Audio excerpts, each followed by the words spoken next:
The following program is a production of HEW Entertainment and contains views, opinions, commentaries, and content that may offend some subscribers of this show. Listener's discretion is advised. It's that time once again for HEW Entertainment Radio. And that's all I got to say about that. Hosted by Jonathan Clarke. Gotta be the man. You gotta be the man.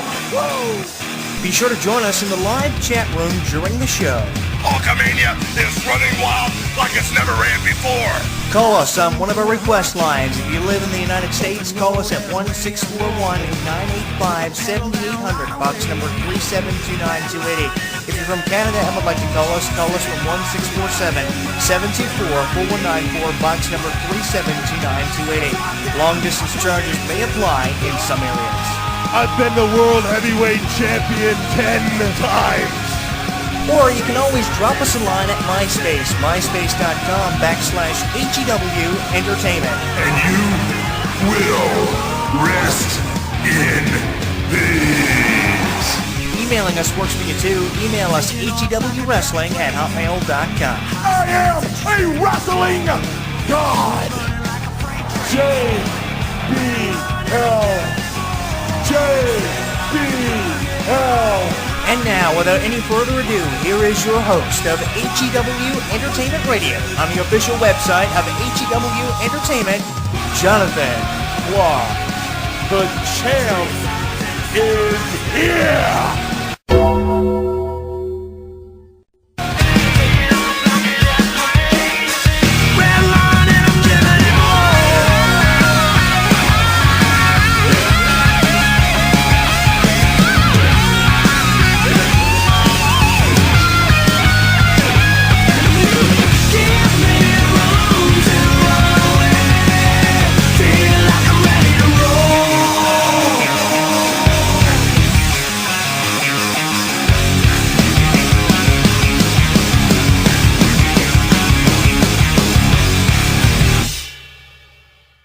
Streaming live on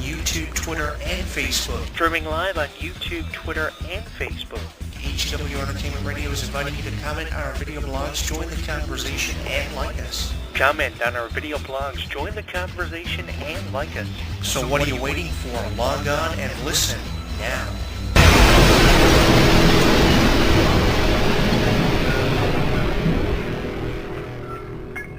Don't miss out on any of the action. Download our app on the App Store, Google Play, and the official website of HEW Entertainment. Once you've downloaded and installed it, you'll get caught up on news, YouTube videos, and more. Download it now.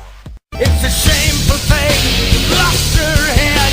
A careless man who could wind up dead. You wear your sin like it's some kind of prize. Too many lies, too many lies. Oh, these words are true, and I'll make you believe. Yeah, you fight for air and struggle just to breathe. And you wear your cowardice well, and I will see you riding straight to hell.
I know I've said this a lot ever since the end of 2015, but all these injuries are obviously the reason why everything's happened the way it has in WWE for all of its fans.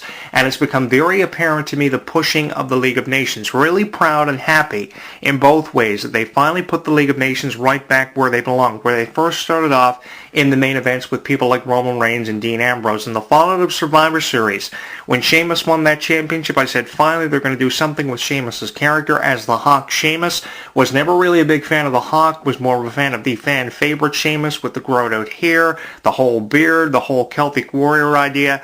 And I wasn't really a big fan of the whole Hawk idea when he returned off injury after seeing a number of months of absence from Sheamus's character. So it seemed like they were going to do something with him.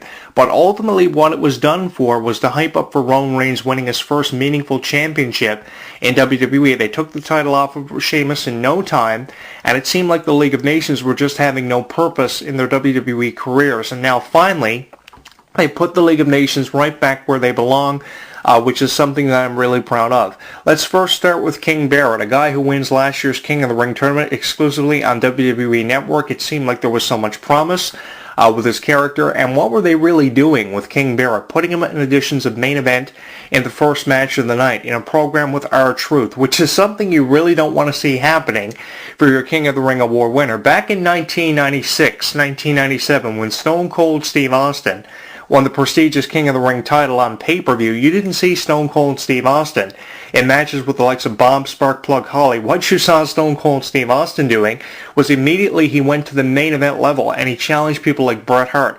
If this were happening back in 1996, 1997, they'd quit if they won the King of the Ring tournament and were booked the way that people like King Barrett were. So I really felt for King Barrett's fans. Alberto Del Rio, I felt for him. I also noticed his absence the same way I did Sheamus. He was gone for a number of months. He went to Mexico, wrestling for some promotions down there. For those of you that may not know what Alberto Del Rio's whereabouts were, he came back. He won the United States Championship. I know that was going back and forth between himself and Kalisto, of course, playing back on how the Lucha Dragons were out on the DL, on the shelf because of the injury of Sin Cara. He's out for a number of months, so they had to have something for Kalisto to do. Obviously, putting him over as a talented U.S. champion was the way to go.